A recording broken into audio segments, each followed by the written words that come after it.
Welcome to our football officials educational video for high school football officials. I have opened this week's video with the play that we're going to take a look at.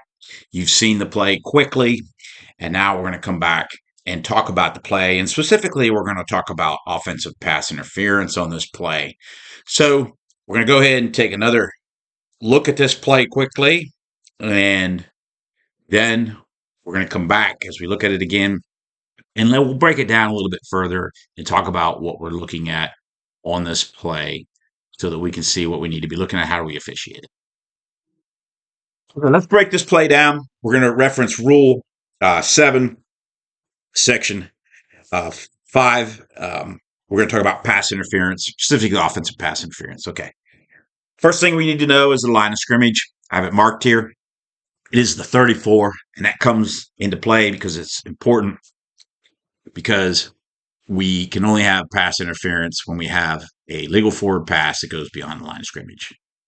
The next part here is we need to know our keys, and I've highlighted in the arrows that our back judge will be keying on the head linesman side, the far side of the field here, because that is the strength of the formation. We have two eligible receivers on the head linesman side, one eligible on the line judge side, so our back judge will have his keys on the head linesman side of the field as this current formation is, and this formation will stay the same.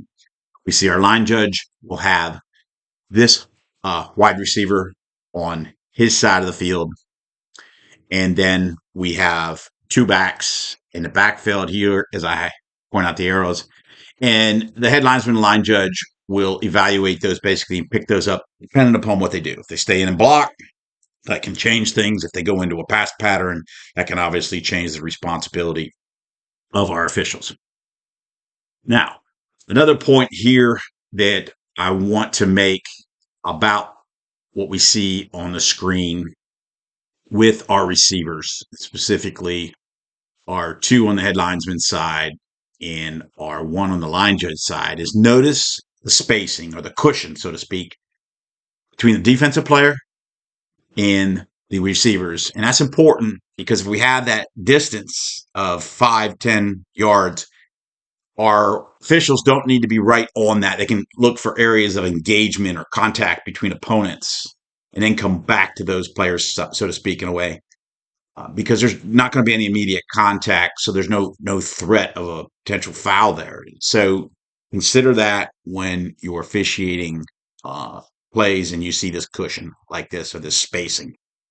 So this gives, the back judge and the line judge a little bit more time maybe to focus on areas where players are engaged with each other and then come back to their keys or areas of responsibility on this play. So, kind of use that as a tool to help you with officiating this play. So we've seen this play once. We know that we have a quarterback who throws the ball to the back on the line judge side of the field here. And as we have this snap, we can see the play develop. And we need to pay attention to our linemen, okay? And initially, one of the important things here is any of our ineligibles or our linemen downfield. Well, I have highlighted here in the circle, the quarterback's released the ball, so the ball's out. That's when we need to know. And we can see that the 34 was our line of scrimmage, and we have one ineligible or lineman here who's got a foot on the 35. So he's not 2 yards downfield, so we do not have an ineligible downfield at this point in time on this play. But as we continue to watch this play develop, we need to be aware of the next part and where Rule 7 comes into play, specifically where it says, it is if a forward pass interference, if a player of A who is beyond the neutral zone interferes with an eligible opponent's opportunity to move toward, catch, or bat the pass. And as we can see right here, the ball's in the air. And I've had highlighted in a circle. And then we see right here this offensive lineman is blocking a defensive player who is 3-4 yards downfield. So that lineman is violating Rule 7, committing offensive pass interference, because he's interfering with a defensive player's opportunity to make a play on the ball. Now, we do need to have this to be a legal forward pass, and will need to go beyond the line of scrimmage for this to be a foul. But who is going to be able to pick up this player, this lineman downfield, blocking, committing offensive pass interference? Potentially could be a head linesman or line judge in this play. Now they do have to maintain the line of scrimmage because they got a rule on this ball being beyond the line of scrimmage, as we will see here. So there is a potential, basically, I think, for officials who could have a marker down on this and see this. And we can clearly see downfield blocking, and that is committing offensive pass interference once this ball passes the line of scrimmage. Now, our umpire is right there. And granted, he does have the line of scrimmage and other blocking going on. But I think as an umpire, we have to have a little bit of a sense of those offensive linemen coming downfield and recognizing he's downfield blocking where I am. So, he's definitely beyond the line of scrimmage blocking. And how far down is he? And, is this offensive pass interference? I think that's got to be in the back of your mind.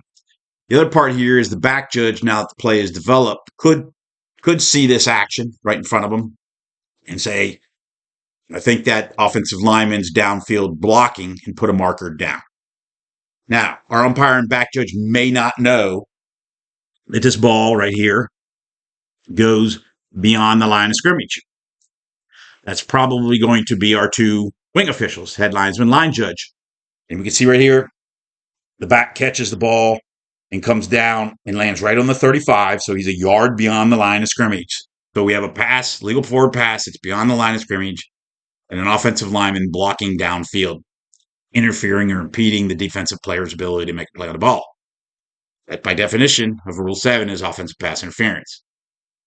Now, if the umpire or back judge puts a flag down on this, they're most likely going to have to get back in communication with our head linesman and line judge to ensure this ball went beyond the line of scrimmage, because they may not know because of where their depth is on this play. So head linesman and line judge, you need to be ready to know that information and be able to answer that question if that, the back judge or the umpire has that flag to say, yes, the ball was beyond the line of scrimmage. Other point here is, if you use radios in your association and you're comfortable with it as a short wing, you could get on the radio and say, pass beyond line, something short, so that the back judge and the umpire, you've communicated it to them to know that the ball is beyond the line. Pass beyond, something short and quick. But it's going to take the crew, potentially who has the flag and who's got the ruling on the ball beyond the line of scrimmage, between the head linesman, line judge, or both, communicate on this play afterwards. And if this ball doesn't cross the line of scrimmage and we have a marker down, we can come back and pick that up and explain, because the back judge threw it, let's say, because of his depth on the play, coach, he couldn't tell whether the ball was beyond the line of scrimmage or not. That's okay.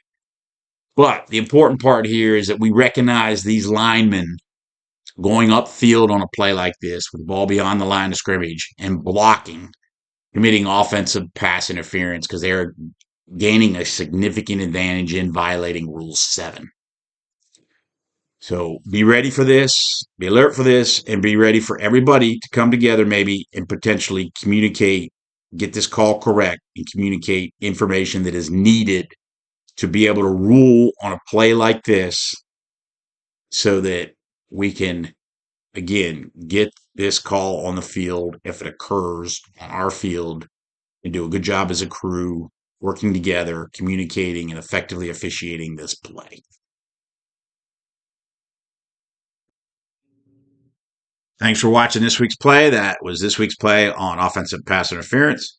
Hopefully this is helpful to you in improving your skills of officiating this type of play. Until our next play for the next time, take care.